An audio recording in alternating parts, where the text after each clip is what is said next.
Disclaimer, ang kaalaman na ibabahagi ko sa inyo ay based lamang po sa aking sariling experience at wala po akong kahit anong konektado sa naturang website at nais ko lamang pong ibahagi sa inyo ang aking karanasan upang sa ganon ay kapupulutan niyo po ito ng ideya.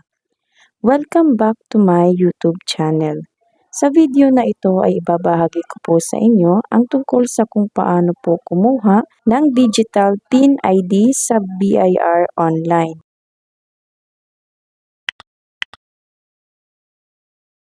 First, i-click po natin ang Google Chrome, then i-type po natin ang orus.bir.gov.ph.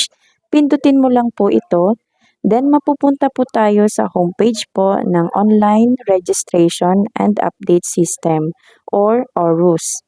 So dito ay i-click mo lang po ang New Registration. Then, may lalabas po dito na dalawang option. So, i-click lang po natin ang as an individual. Then, scroll down lang po natin ito, pababa. Dito ay may makikita po tayong create an account. I-click lang po natin ito. Pagkatapos ay mapupunta po tayo sa Terms of Service and User Agreement.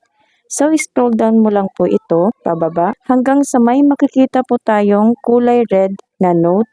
Pagkatapos mo po itong basahin ay maaari mo nang i-click ang checkbox and then click agree. Pagkatapos ay mapupunta naman po tayo sa create an ORUS account. So of course dito ay magre-register po tayo as a taxpayer. I-click mo lang po ang bilog na katabi ng taxpayer. Next is please select an option. So i-click mo lang po ang with existing TIN. So, dito ay ilalagay mo naman po ang iyong TIN number. Make sure po na ang iyong ilalagay na TIN number ay hindi lalagpas ng 9 na numero. Next is first name. So, dito ay ilalagay mo naman po ang iyong pangalan or given name. Next is middle name. Dito ay ilalagay mo naman po ang iyong gitnang pangalan. Ngunit kung wala ka naman pong middle name, i-click mo lang po ang checkbox ng I have no middle name.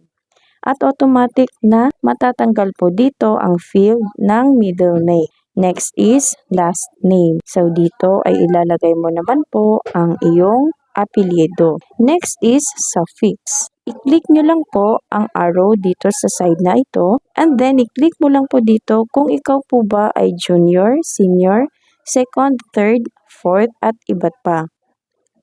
Ngunit kung wala ka naman po alinman sa mga ito, ay i-click mo lang po ang NA or not applicable dito po sa unahan. Pagkatapos ay pindutin mo lang po ang OK. Next is date of birth. Pindutin mo lang po ang field na to and then iset mo lang po ang date kung kailan ka pinanganak. Sa pamamagitan ng pag-click ng arrow pagkatapos ay pindutin mo lang ang set.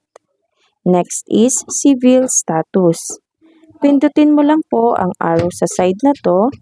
Pagkatapos ay iselect mo lang kung ikaw po ba ay single or married. Then click OK.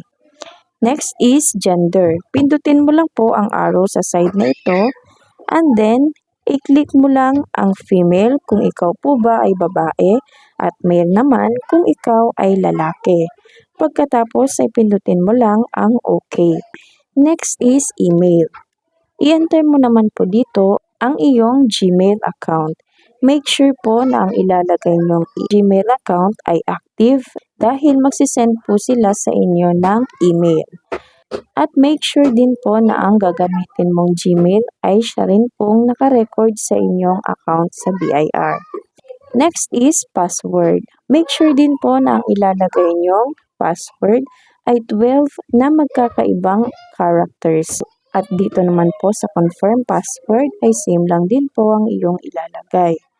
Pagkatapos ay pindutin mo lang po ang checkbox ng I'm not a robot and then click register.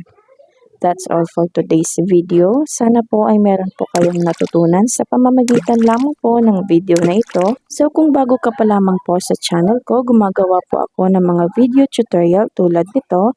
At kung may nais ka pong malaman o katanungan na related sa aking mga video, i-comment nyo lang po sa comment section at sasagutin ko po ito sa abot ng aking makakaya based po sa aking mga natutunan. Thank you so much for watching.